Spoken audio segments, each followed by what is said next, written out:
we're both, we've worked together for over 14 years, I suppose we could say, developing our craft, but not even. We're still learning a lot of things. But today what we wanted to do is take you through a couple of buildings that Ian and I were both personally involved in over our careers. So today we wanted to explore the tension between drawing an iconic facade versus designing something that actually contributed to the urban societal fabric. How do we actually reconcile these two desires? The goal of selling a sexy render versus designing something that's actually truly connected. Are these two mutually exclusive? Is Instagram worthy? How do you Instagram connectedness? So, as I said, we wanted to test two projects. These two projects, one in Melbourne and one in Auckland. Take note of the little kiwi and the little kangaroo in the top. We're conscious that we're sort of presenting two buildings, we're jumping back and forward, so we're just trying to make it easy for everyone to kind of see that. But we wanted to test our designs in retrospect against some of the leading thinkers in contemporary tall building design. So, as I said, I'm presenting Pacifica Tower in Auckland. And I'll be presenting the Gravity Apartment Tower in Melbourne. I will be performing a kangaroo dance whenever that happens, and Jaimin will be a kiwi. I'll disappear. Yes. So we decided to take on board Dr. Anthony Wood's work recently that I saw in Melbourne at the beginning of this year, which was really exciting and really interesting, and it opened up, I guess, a new way for us at Plus Architecture to understand what we were doing. This is all with the power of hindsight, where we hit the mark on some of his ideas, we gave ourselves really great marks, and where we missed, we decided to blame that on contextual issues. So we basically used these 10 points of his work there, which you can see, to critique our own projects that you'll see in a minute. So there's 10 chapters to this. There's physical characteristics, environmental, cultural, height, texture, program and usage, communal and recreational space, facade opacity, vegetation, connections, and city in the sky. And these are all principles that he has evolved through his study to inform a truly fantastic, well-connected, vernacular, tall tower. So just to place these two projects, in Melbourne, we have just to the south west of the Melbourne CBD, we have the newly rezoned Fishermans Bend precinct, which somewhat overnight went from being light industrial into mixed use with very little height controls or any other planning controls, which is very exciting for the landowners and very exciting for the developers. The site you can see marked in orange there, it's kind of at an interface between the CBD to the north, the macro sort of infrastructure that sweeps around from the Balti Bridge into the city along a series of freeways, and the sort of fine-grained South Melbourne, Port Melbourne existing suburbia to the south. And over to Auckland. So Auckland is New Zealand's largest city. It's not its capital, but it's its largest city. And it, somewhat very much like Sydney, is New Zealand's version of Sydney, really, surrounded by bays and harbours, great water views, very similar climatically, except being on the Pacific and being a small island. It is a little bit windier. Our site, again, highlighted in the orange, is in the CBD and faces north. So chapter 1, tall buildings should relate to the physical characteristics of the place. So the client came to us with this brand new site that he purchased in Fisherman's Bend precinct, and we had the sad duty to inform him that with the current planning regime on the site, it was basically impossible to develop as it was. That disappointed him. So we developed an urban design strategy that looked at how we could combine their site with our neighbour's site to the south to actually create a larger site, and thereby removing the setbacks required all the way around their site and only having the setbacks on 3 frontages rather than all 4. That enabled us to build to the south boundary, hard up on the boundary. This then evolved into an expression of podium, a spine that ran against that south boundary that was built up to the boundary, and then a glazed box that looked out beyond to the city and the harbour beyond. You can see here both the tower articulation as well as the plan format clearly represented that urban condition of building to boundary on the right-hand side of the photo, the glazed box on the left-hand side, And the plan evolved in the same way, where we had the core and services on the facade that was built to boundary, and the apartments all facing out towards the west and northwest back to the CBD. So over to Auckland and the physical characteristics of Auckland. So my initial experience wandering Auckland and the CBD was that it was actually a very pedestrianised network of lanes and arcades and bridges and covered access ways. But that our site was actually sort of sat at the confluence of this network but didn't connect into it at all. And it wasn't just our site, it was the block. So what we wanted to do was, thank you. What we wanted to do was to connect and extend this network. So we did this by proposing an access way through the site or a pedestrianised laneway. And this was actually a shared space, which was the driveway for the residents to access the car park, but also then open it up, activate it with a cafe, extend that network through the site, and then also use a design that had intimate scaled objects to break down potentially what is like could potentially be a large volume.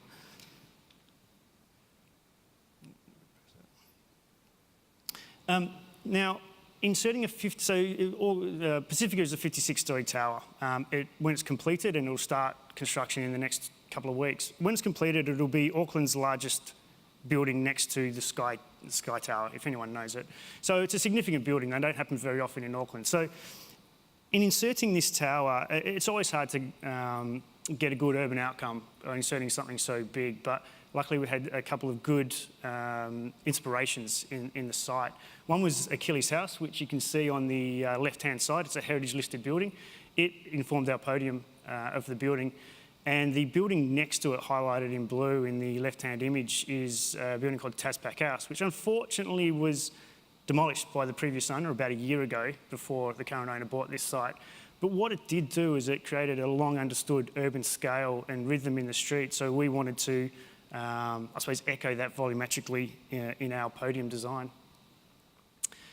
So look, this again, my first impressions of the Auckland skyline. This is actually from a suburb over the harbour called Devonport, and you look back at the Auckland skyline. And our first impressions were that it was a dated skyline, with all due respect, but it's undergoing rapid development now. But it was largely horizontal language, mostly office buildings.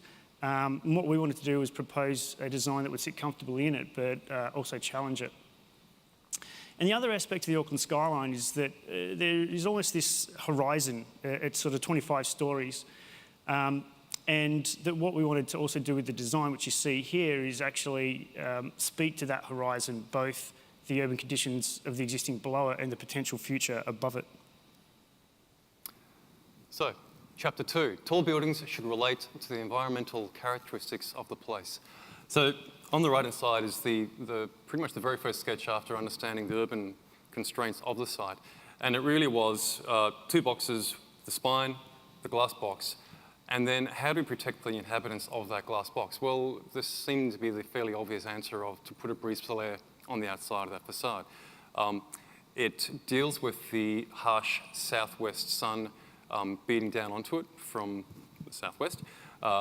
It opens up all the views back to the CBD, to the north, and it starts to actually give the building quite a unique characteristic. As the blades angle almost in a chevron pattern across the facade, they catch light at different times of the day. So although it's a static graphic, the way that the light reacts with those blades is quite a beautiful sense of movement and sculpture right across the facade. So environmental considerations for Auckland. I mean, none of this is groundbreaking stuff, but what we wanted to do is take advantage of the northerly aspect of the site. So, but when planning the floor plate, we didn't want to have any living areas that sort of face south. So they either get morning or afternoon solar access, which is important in the climate that we share. But also, as I mentioned before, it's on the Pacific, so it's quite windy. So from level 25 and above, we actually semi-enclosed the balconies into winter gardens, which, again, most Sydney people and international people, that's not dramatic, but in New Zealand it is. So it was quite challenging from not only a planning point of view, actually getting the council to agree to almost increasing the GFA, because it was enclosed area, by a substantial amount. because it's on a plot ratio, but then also from a marketing and sales perspective in a market which wasn't used to these ideas. Chapter 3. Tall buildings should relate to the cultural characteristics of the place. So as I mentioned before, the site was at this junction between large-scale civic freeway and fine-grain suburbia. So one of the ways that the site is experienced is via this freeway. And the freeway from the Tullamarine Airport into the CBD is marked by these fantastic sculptural objects. The first here being the Melbourne Gateway by DCM in 1999. The Balti Bridge, it took me by surprise the day that I learnt that the two upright towers on the Balti Bridge serve absolutely no structural purpose whatsoever. They're just fantastically big, tall sticks. And then we get to the Westgate Freeway upgrade tunnels, which are quite short, but they mark the entrance to the Fishermans Bend precinct from the freeway. And that's where our tower now rests. So the first, I guess, connection we wanted to make was a materiality connection. We enter these tunnels, we turn off the freeway, and we have a materiality reference of this reflective aluminium surface picked up on the Briggs blades that are outside the facade. You can see that then quite clearly, the movement that's generated by this herringbone pattern as it moves up through the facade, clearly talking to the movement of the freeway, of the light rail as it passes the site. But when you start to get into the street network around the building, this apparently quite static graphic of the facade becomes quite broken up and dispersed, which starts to then talk about the finer grain of both the pedestrian scale around it as well as the local suburbia. And it's quite interesting to see the way that it suddenly becomes quite this random pattern of bird's nest from what was originally quite this strikingly strong graphic. Okay, so cultural characteristics for Auckland. So our design derived largely from an analysis of the site. It's a good place to start. And our understanding that there was really 4 unique interfaces on this site, which we did find interesting. There was the laneway, so the laneway that I'd mentioned before, there was the heritage buildings, there's the harbour, which we look out over, but then we also wanted to sort of tie the building back into that, so the building's interface, the building's front door. We wanted to express these, but also unify them in the design. So the way that we did this was to extrude the interfaces into pillars and not just extend them vertically, but intertwine them over the first 25 levels, which speaks to our sort of 25 level horizon and a macro and a micro sort of environment below those. And we want to interweave these, the site and the city into the building, creating a stronger connection to place, or at least attempting to. So the first one of these is the Gore Street laneway tube. The ghostly building in front of us is the Achilles House, which you saw in the previous render. The second is the Commerce Street, so the other side of the block, that pillar which identifies the front door. The echo of Taspac House, which is the demolished building. And then the harbour pillar, which starts at level 7, which is the podium deck, sits just above Achilles House. Achilles House can't be built out, so you get these great views out over the harbour. But in the end of that tube, we've also put the residence pool, so there's a nice little nod to the water connection there. So we think in undertaking this, with the twisting and the idea of the site interfaces, bring them together. It's a metaphoric idea of bringing the site and the city and the people and culture together. The rather serendipitous moment of this was when someone pointed out to us that the local Indigenous Maori culture has a symbol called the pikara, which is a twisted symbol, which you can see on the slide there, and it actually means the interconnectedness of groups of people and cultures. So the actual aesthetic of these tubes, Auckland is known as the city of sails, and I think that probably talks a lot to what the skyline actually looks like at the moment. I did mention before it's a pale, quite a pale skyline, but we wanted to delve a little deeper into that story, and when we did, we discovered that Waitemata Harbour, which the tower overlooks, translates in Maori to sparkling waters. So rather than just create a white building, we wanted to create an abstracted facade of water on the skyline. So, chapter 4, variation with height in form, texture and program. So to really emphasise this, the components of the built form of the tower, we have the spine at the back there, which clearly extends beyond. It encapsulates a series of plant spaces, lift overrun, so it made sense to actually increase that. It gave really this nested sort of glazed box that housed most of the apartments something to rest against and to visually have some sort of structure there.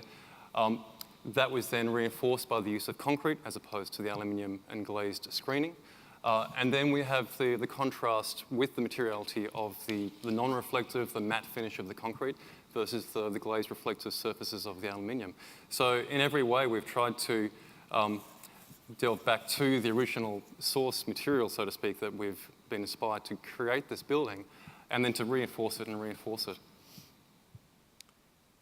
So variation with height and form and texture and program. So I've touched on a few things already, but the one I'll point out here is that each of the pillars actually terminates at the top at a different height. It expresses their individual nature and creates a top or a finish to the building. And that the base, middle and top, which I've sort of mentioned already, is very important because the exposure of this building to a number of different vantage points around the city needs to be scalable and actually have those interfaces.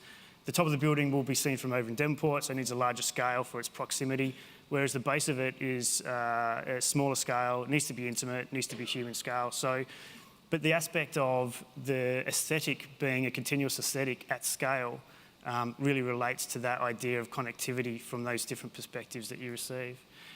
The right-hand image, I'm not sure if there's any engineers in the room, but that's just really talking about the idea that Anthony talks about in his paper, where taking advantage of cooler air at the upper levels and then using that cooler air and then bringing that down into the building to cool the building rather than using energy to do it.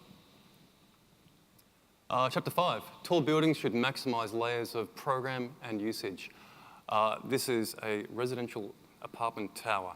It's got retail mixed use at the bottom, it's got some car parking in the podium, and it's got some apartments on top. I think that's highly layered, programmatic, no, 5 out of 10? Yeah, 2. 2, right. It's an apartment tower. Yeah, that's it.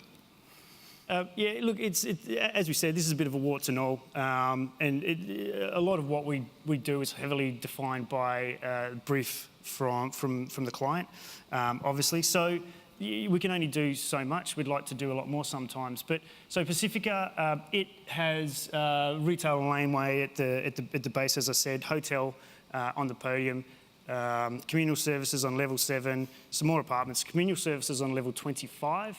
More apartments and then services on top. But I think the real success that I want to highlight here is, again, the laneway, the dual purpose of the laneway, opening that up, which is normally pretty back of house sort of stuff, and using it as a laneway for the public. Chapter 6, tall buildings should provide communal recreational spaces. Plus Architecture has had a long history of designing these spaces, and while they often seem to be kind of easily dismissed as purely to aid the marketing phase of the sales period of an apartment tower, we actually have seen, through going back to earlier projects which we've done, that these are really important spaces. And that's kind of surprised us, is how well they were used, how important they were for the community that was becoming, evolving within these buildings. So while they do seem to be kind of flippantly dismissed during the marketing phase by clients to say, well, we've got to have them to get the sales up, they're really important, and they actually are highly used if they're designed well.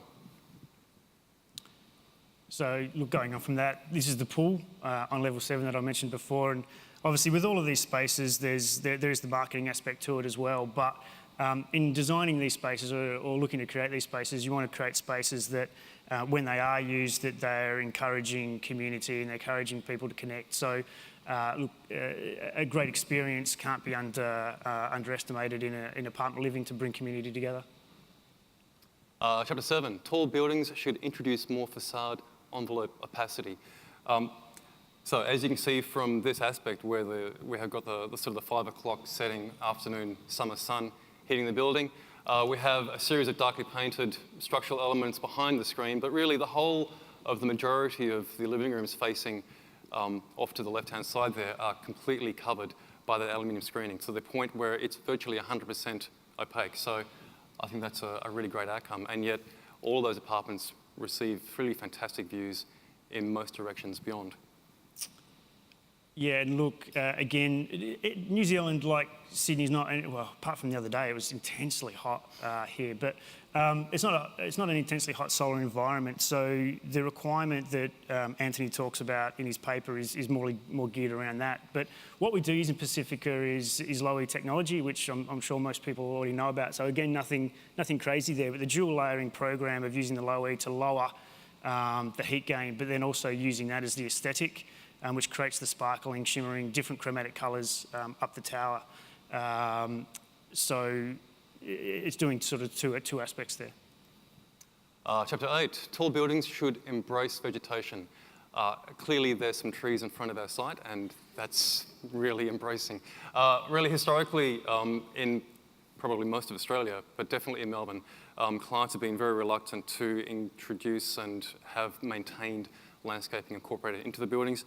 Typically that's because our clients sell to investors who then rent it out, and they don't want to have the upkeep, they don't want to have the maintenance or the body corp fees to maintain incorporated vegetation.